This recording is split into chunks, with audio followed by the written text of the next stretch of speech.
Life అంటే ఇంకా భయపడే వాళ్ళకి ఈ వీడియో. ఒక doctor family, wife and husband, ముగ్గురు పిల్లలు, బోల్డ్ అండ్ డబ్బులున్నాయి, చాలా హ్యాపీ లైఫ్. కట్ చేస్తే ఎక్కడికో వెళ్ళడానికి ఫ్లైట్ ఎక్కారు. ఫ్లైట్ ఎక్కిన ఒక 5-10 నిమిషాలకి అది కూలిపోయింది, చనిపోయారు. చిన్న చిన్న పిల్లలు, ముగ్గురు పిల్లలు, మొగుడు పిల్లం. అయిపోయింది, ఒక అరగంటలో మొత్తం మారిపోయింది. సరే, విమానంలో సరిగ్గా టెక్నాలజీ పని చేయలేదా, లేదంటే ఏమన్నా పైలట్ మిస్టేక్స్ ఏమన్నా జరిగినాయా పక్కన పెట్టేస్తే ఒక ఇన్సిడెన్స్ అయితే జరిగిపోయింది. కట్ చేస్తే ఇంకో చోట డాక్టర్ అవుదాం, డాక్టర్ అయితే మంచిగా సెటిల్ అవ్వచ్చు, లేదంటే డాక్టర్ అయితే మంచిగా ట్రీట్మెంట్లు చేయొచ్చు, లేదంటే లైఫ్ బాగుంటుంది అనే ఒక ఉద్దేశంతో కష్టపడి చదివి ఎంబీబీఎస్ సీట్ తెచ్చుకుని దాంట్లో కూడా పాస్ అయ్యి మెడికోస్గా అయిన తర్వాత, అంటే వైద్య విద్యార్థులుగా మారిన తర్వాత హ్యాపీగా వాళ్ళ కెరియర్ గురించి ఎక్కడ హాస్పిటల్ పెట్టుకుంటే బాగుంటుంది, పలానా చోట హాస్పిటల్ పెడితే చాలా ఇదిగా ఉంటుంది, నేను పలానా చోట సెటిల్ అవుతాను అని చెప్పి అందరూ డిసైడ్ అయ్యి డిస్కషన్స్ చేసుకుంటూ వాళ్ళ మెడికల్ కాలేజ్ క్యాంపస్లో ఉన్న క్యాంటీన్లో మధ్యాహ్నం భోజనం చేస్తూ ఉంటే, సరదాగా ఇలాంటి కబుర్లు చెప్పుకుంటూ ఉంటే, ఇందాక చెప్పుకున్న ఫ్లైట్ ఏదైతే ఉందో అది వచ్చి ఆ క్యాంటీన్ మీద పడిపోయింది. కంచాల్లో అన్నం కంచాల్లోనే ఉంది, తిన్నోళ్ళలో చాలామంది చనిపోయారు. అక్కడితో వాళ్ళ కలలు, వాళ్ళ ఆశలు, వాళ్ళ మాటలు చివరివైపోయినాయి. నాకు లిటరల్లీ రాత్రి నుంచి ఎలా అనిపించిందంటే, ఒక 200 మందికి పైగా ప్రయాణిస్తున్న ఒక ఫ్లైట్ కూలిపోవడం అనేది మేబీ చాలామందికి ఆ కంపెనీ రెక్లెస్గా ఉంది, లేదంటే ఆ ఫ్లైట్ సరిగ్గా పనిచేయట్లేదు, ఇదంతా అధికారుల తప్పు, లేదంటే పైలట్ తప్పు, లేదంటే ఇంకొకరి తప్పు, టెక్నికల్ ఎర్రరు, ఏదన్నా చెప్పని మన వరకు మాట్లాడుకుంటే ఎప్పుడు ఏం జరుగుతుందో తెలియని వీడియో గేమ్ మన బతుకు. సో అక్కడ ఫ్లైట్ ఎక్కి పలానా చోటుకి వెళ్ళాలి, సో అక్కడికి వెళ్ళి పని చేసుకోవాలి, వాళ్ళకి తప్పదు. ఎక్కారు, ఏదో ఒక సంఘటన జరిగింది, వాళ్ళ ప్రాణాలు పోయినాయి. సరే, వాళ్ళైతే గాల్లో ప్రయాణం కాబట్టి ఓకే రిస్క్ ఉంటుంది అనుకోవచ్చు, కానీ కింద వాళ్ళ కాలేజ్ క్యాంపస్లో ఉన్న హాస్టల్ మెస్లో భోంచేస్తున్న వాళ్ళకి ఏం రిస్క్ ఉంది? కంచాల్లో అన్నం ఉంది, నీటి వాతావరణం ఉంది, అసలు ఏ విధమైనటువంటి ప్రమాదం జరిగే అవకాశాలు 0.0.0.0 కూడా లేదు. అలాంటి చోట వచ్చి ఒక ఏరోప్లేన్ పడిందంటే, దానివల్ల వాళ్ళు చచ్చిపోయారంటే, మరి ఇంకా లైఫ్ గురించి నువ్వు ఎందుకు భయపడుతున్నావు? 200 మందికి పైగా చచ్చిపోయారు.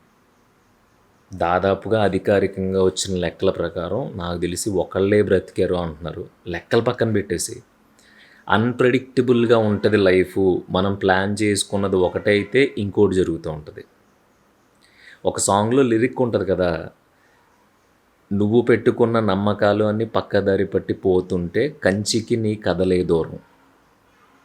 ఈ పాట నువ్వు వినే ఉంటావు. ఆశాపాసం అని చెప్పి కంచరపాలెంలో ఉంటుంది.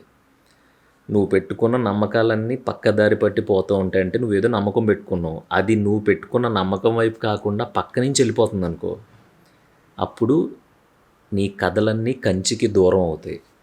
అంటే కథల్లో మనం ఇదివరకు చిన్నప్పుడు చెప్పుకునేవాళ్ళం కదా, కథ కంచికి మనం ఇంటికి, అంటే కథ కంచికి వెళ్ళిందంటే ఆ కథ సక్సెస్ఫుల్గా హ్యాపీగా ఎండ్ అయిపోయింది, ఇంక మనం ఇంటికి వెళ్ళిపోదాం అని పెద్దోళ్ళు చెప్పేవారు. కానీ నీ నమ్మకాలు అవి పక్కదారి పట్టిపోయినప్పుడు ఖచ్చితంగా నీ కథ కంచికి వెళ్ళదు, ఇంకో మలుపు ఏదో తీసుకుంటుంది. మళ్ళీ ఆ మలుపులో ఏదన్నా జరగవచ్చు, గుడ్ ఆర్ బ్యాడ్ ఏదైనా జరగవచ్చు. ప్రతిదీ తీసుకోవాలి. నాకు రోజు బిర్యానీయే కావాలి, రోజు బిర్యానీయే తింటాను, బిర్యానీ దొరకకపోతే నా అంత దురదృష్టవంతుడు ఉండడం అనుకున్నావు అనుకో, టమాటా పప్పు ఎంత టేస్ట్గా ఉంటుందో నువ్వు మిస్ అయిపోతావు. ఇంత చిన్న వేగ్ ఎగ్జాంపుల్ చెప్పడానికి రీజన్ ఏంటంటే, అంత చిన్నగా ఆలోచిస్తేనే నువ్వు చాలా హ్యాపీగా బ్రతకగలుగుతావు. చిన్న చిన్న పిల్లలు, వాళ్ళకి ఏం తెలుసు? వాళ్ళకి ఫస్ట్ టైం ఫ్లైట్ ఎక్కడం అంటే ఒక అద్భుతం.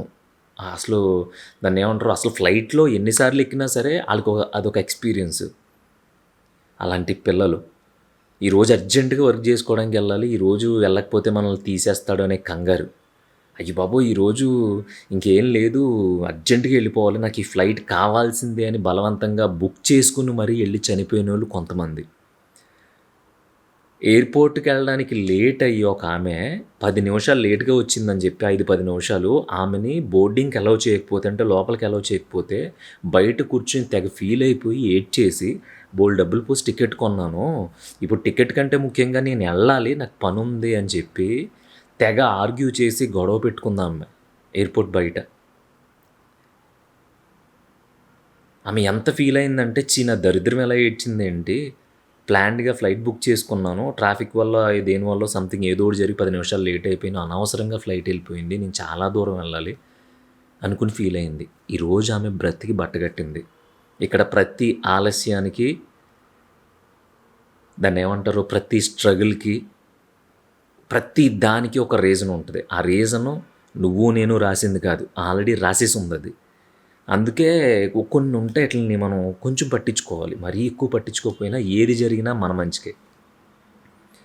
ఏది జరిగినా మన మంచికే. ఎందుకంటే ఆవిడ 10 నిమిషాలు ఎక్కడో ఇరుక్కుపోయి ఫ్లైట్ మిస్ అయిపోయినంత మాత్రాన, ఆవిడ గింజుకున్నంత మాత్రాన, గొడవ పడినంత మాత్రాన ఆవిడ ఏం చేయలేదు, ఫ్లైట్ వెళ్ళిపోయింది. సో, ఇప్పుడు నెక్స్ట్ చేయాల్సిందేంటి, ఓపికుంటే ఇంకో ఫ్లైట్ ఎక్కెళ్ళడం, లేదు అత్యవసరం కాకపోతే నెక్స్ట్ డే బయలుదేరడం. ఇది మాత్రమే ఆమె చేయాల్సింది. అది కాకుండా అక్కడే తలపట్టు కూర్చొని ఏడ్చింది. అక్కడే కింద పడి దొర్లినా ఏమన్నా ఉపయోగం ఉంటదా? ఉండదు. ఆ ఆలస్యం జరగడం వల్ల, అది మిస్ అవ్వడం వల్ల ఈరోజు అసలు మనం వెలకట్టలేని ఒక ప్రాణం, ఆమె ప్రాణం మిగిలింది. కానీ ఆ ఫ్లైట్ మిస్ అయిపోయినప్పుడు ఆమె, అమ్మ! అంతా నా మంచికే, పోన్లే అయ్యిందేదో అయిపోయింది అనుకుంటదా? అనుకోదు. ఎందుకంటే దాని అంతటికీ కారణం పరుగు, పరుగు, ఆశ, ఇయన్నీ కలిపి మనల్ని మన మంచికేలే, పోన్లే అయ్యిందేదో అయిపోయింది కదా అనుకోనివ్వవు. అలా అనుకో అని చెప్తున్నా నేను. అలా అనుకో. ఒక్కడు బ్రతికాడంట. అది కూడా ఫ్లైట్‌లోంచి దూకేసి, అది క్రాష్ అవ్వడానికంటే, కింద పడిపోవడం కంటే ముందు ఒకతను దూకేసి బ్రతికాడంట.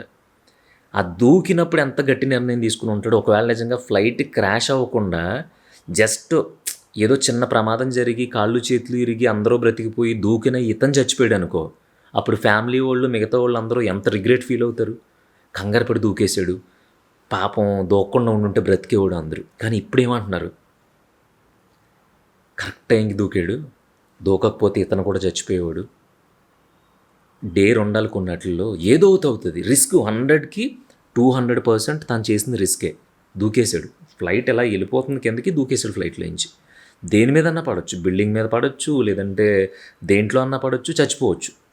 ఆ ఫ్లైట్ క్రాష్ అయ్యి దాంట్లో ఉండేవాళ్ళు చనిపోవడం కంటే ముందే ఇతను చనిపోయి ఉండొచ్చు. కానీ ఒక నిర్ణయం తీసుకున్నాడు, ఏదైతే అది అయింది, మొత్తం తేడాగా ఉంది పరిస్థితి, సో మనం ఇక్కడి నుంచి జంప్ అవ్వాలి, ఇక్కడి నుంచి దూకాలి అని నిర్ణయించుకుంటే దూకాడు, బ్రతికాడు.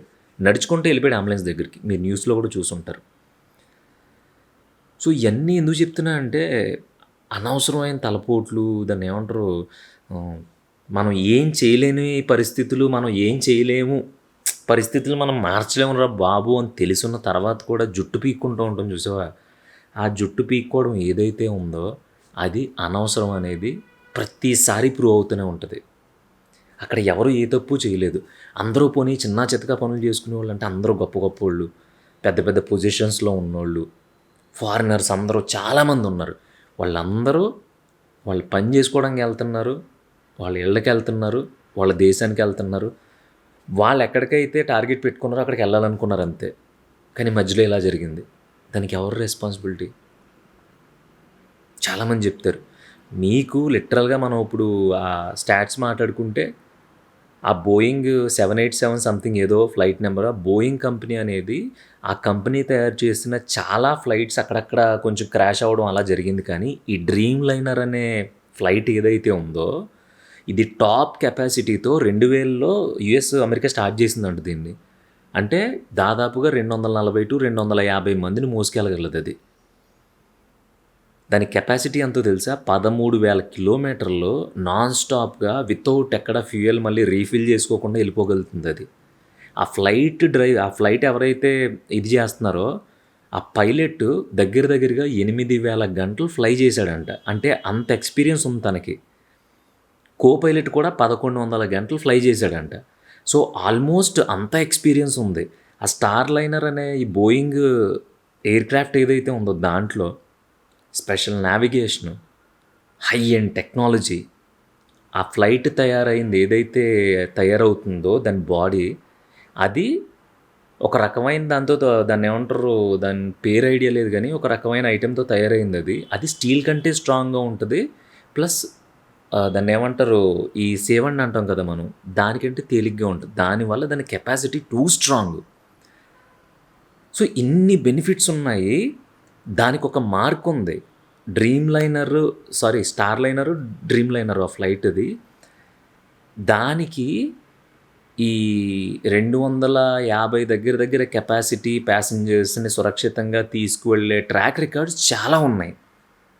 దాదాపుగా 100,00,00,000 మందిని ఇప్పటివరకు అది చాలా సురక్షితంగా, చాలా సేఫ్‌గా వాళ్ళ డెస్టినీకి చేర్చింది. అలాంటి ట్రాక్ రికార్డ్స్ ఉన్నాయి దానికి. మేబీ బోయింగ్ అనే ఈ ఎయిర్‌క్రాఫ్ట్ సంస్థ ఏదైతే ఉందో దాన్ని ప్రొడ్యూస్ చేస్తదో దానికి అంత పెద్ద ట్రాక్ రికార్డ్ లేకపోయినా, ఈ Boeing star liner, dream liner ఏదో ఉంది కదా! ఈ డ్రీమ్ లైనర్‌కి చాలా చాలా మంచి పేరుంది. దాంట్లో పనిచేసినోళ్ళు అందరూ గొప్పోళ్ళు. కానీ ఏం చేద్దాం? ఏం చేద్దాం? అయిపోయింది అదంతా. ఎందుకు చెప్తున్నానంటే కొన్ని కొన్ని ఇలాంటి పెద్ద విపరీతాలు జరిగినప్పుడైనా సరే నువ్వు ధైర్యం తెచ్చుకోకపోతే మనల్ని బతుకుల్ని ఎవరు మార్చలేరు.